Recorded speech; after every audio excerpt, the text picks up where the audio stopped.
Welcome to Q&Andy, brought to you by... Sorry. What? Old habits die hard. Brought to you by... Nobody. For sale sign out front. Brought to you by producer Mike. What do we got? Oh, man. Thanks again to everyone who sends in their questions. Go ahead and head over to servepodcast.com or send us an email. Ella, what is it again? It's Ask Andy at Serve Podcast Media Group. At Andy, something like that. You're natural. We'll put it up in the description. Thanks, Sean. You're natural. Thanks, Sean. I have too many email addresses. But Andy, we're heading into clay season. Did you know that? What happened just now? Are we just going to move on? Yeah. Okay, go ahead. Yeah. Great. Link in the show description. Thanks, guys. Okay. Andy, this week we have clay season officially underway. We got Charleston, Houston, Bucharest, Colombia, Morocco. At gmail.com. At gmail.com. So we have some clay questions for you. Oh, good. I'm the resident expert here. Yeah. This is going to be completely, he'll be Googling while we do it. Great. But first question is from YouTube from our friend at Your Home Smart. Out of curiosity, why are not all surfaces made to be the same? Is clay and grass is grass? Question mark. Is clay is grass is grass? Like, is clay the same? Why are they different? Well, one, it just started off like based on what you had, right? Lawn tennis existed in England, right? And then clay was native to lots of parts of Europe, so they started using the natural resources. So then 120 years later, we're still stuck with what it is. But I don't know. I love the difference in surfaces, specifically to tennis, just because they kind of magnify different skill sets, right? Like Pete Sampras is like the greatest fast court player like ever. And then clay mitigated everything he did well. Like it literally slowed down the serve, less pace on the forehand, can't get forward as much. The movement's a lot different. So I just think it's a fascinating conversation. I think it differentiates us from a lot of other sports where it's like you switch the conditions. You can play one person 1 week, you switch the conditions, and the entire, potential win percentage could flip and be opposite, 70-30, 30-70. I think it's cool that the places are specific to different regions of Earth. I think it's cool that Spaniards are great on clay and Americans have traditionally been good on grass and hard, and I think that's all part of the kind of melting pot of tennis. But clay court season, not my favorite. As a player, as a fan, love it. This is kind of a follow-up for me. Can you talk about the differences in the clay surfaces? Are they drastically different when you're down in Brazil versus when you are playing in Houston versus when you're playing in? Can you talk about So most Americans, if you play on clay at your club, it's probably green clay. And so similar to, as I tell you, like the pace of the court, like if you rub a tabletop, it's smooth, ball goes through quick, sandpaper checks. If you take green clay, and rub it between your fingers, it'll probably feel a little bit more like salt, like where it's kind of hard and firm. If you go to like Roland Garros, it's almost like powder. It's like baking powder. They all are a little bit different. Like I like the thick clay because I wasn't a native mover, so I feel like I could commit a little bit more.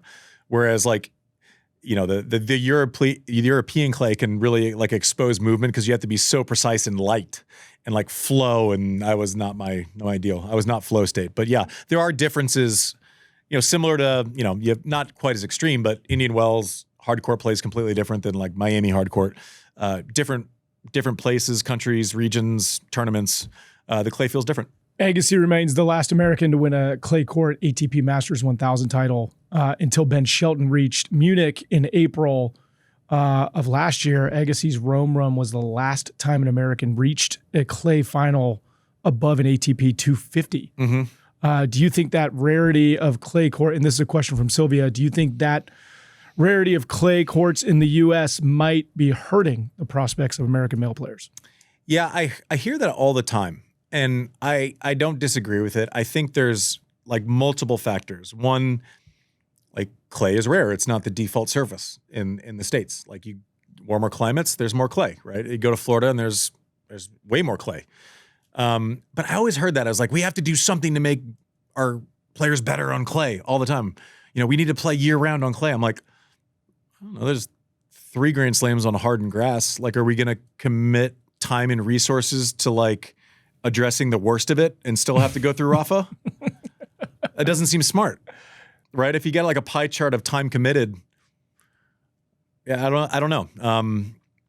and then also like no one actually ever really cared that, the clay court specialists from Spain would lose in Wimbledon. Like there didn't seem to be like an obsession with that. Yeah. So maybe I'm probably biased in this conversation, but yeah, do we want to improve? Yes. Is it going to be easy based on the fact that we do everything overhand? So we're going to serve better, which is going to lend itself to being better. You mean like historically, youth sports, we do everything overhand? Yes. Like, if your feet are constantly kicking and catching soccer balls and like delivering, then obviously you get to clay and it's a little bit, your footwork's a little bit cleaner, a little bit better. So yeah. Do we want to improve on clay? Absolutely. Do we need to upend all systems for 2 months and 4 tournaments? I don't think so.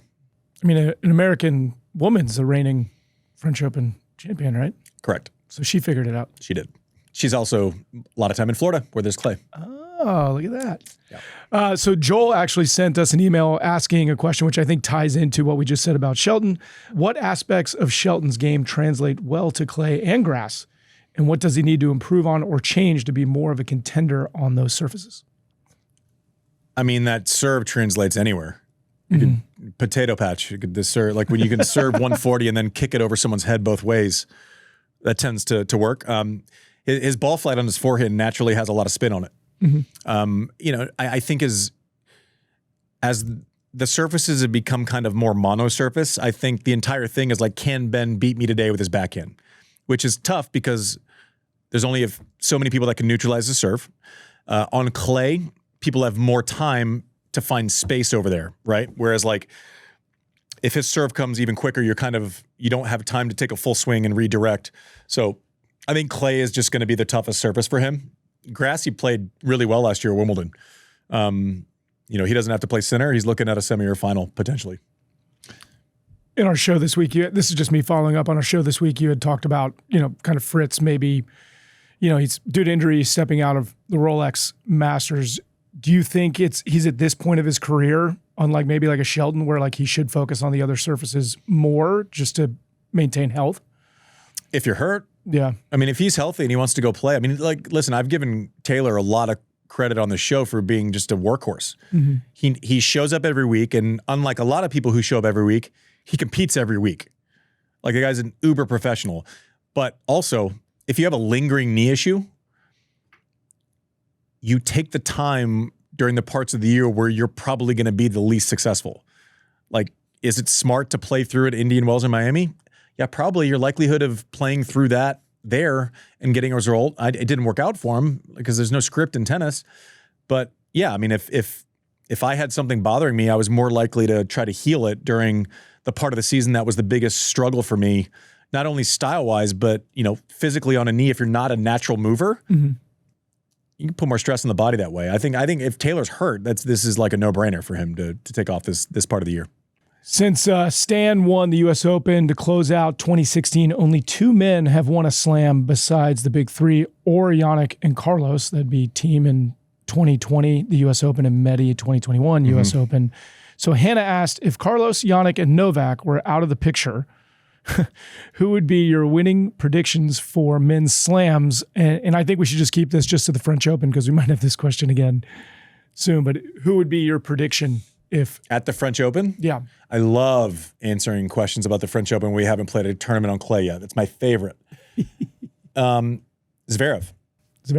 That's what Megan said. Yeah. Megan. I mean, he's been in the final. He's won Master Series on it. Like, you go back and you recreate his career and you take out those names you just said, and he's looking at 5 or 6 slams. That's not the way the world works. I wish it did, personally. But Zverev. It's going to be a lot. But then you take those names out of it, and then all of a sudden you have 10 people who are like, Fees catches a gear, and you're like, I don't know, why not? Yeah. And the answer right now is like, Alcaraz and Sinner and Novak. Who are kind of the top 3, you think clay court specialists heading into this? Well, specialist is weird because that implies that they kind of are only good on clay. Musetti comes to mind. Mm-hmm. He always plays great on clay. Not Medi on this one. That's not it. It's so weird because all the same guys play well on every surface now. Musetti was top of mind. I'm sure I'm missing someone, but I mean, Zverev, he's not a clay court specialist. Yeah. It might not even be his best surface. Just a damn good player. Well, he knows how to play. He plays great on clay. Like, he needs more time on that forehand. Like, his biggest weakness is what? The forehand. When someone rushes him to that side. Clay, you have more time. His ball flight is loopy. That plays better on clay. He moves well on clay, especially for someone as big as he is. He would be the safest choice. But, I mean, the odds for 10 players would look significantly different. Before we we have a new segment that we're going to bring into Q&Andy's before I get to it, because it'll be what we do to close it. Do you have any final thoughts heading into clay season? What was your, like, when you did play it, how were you mentally preparing yourself?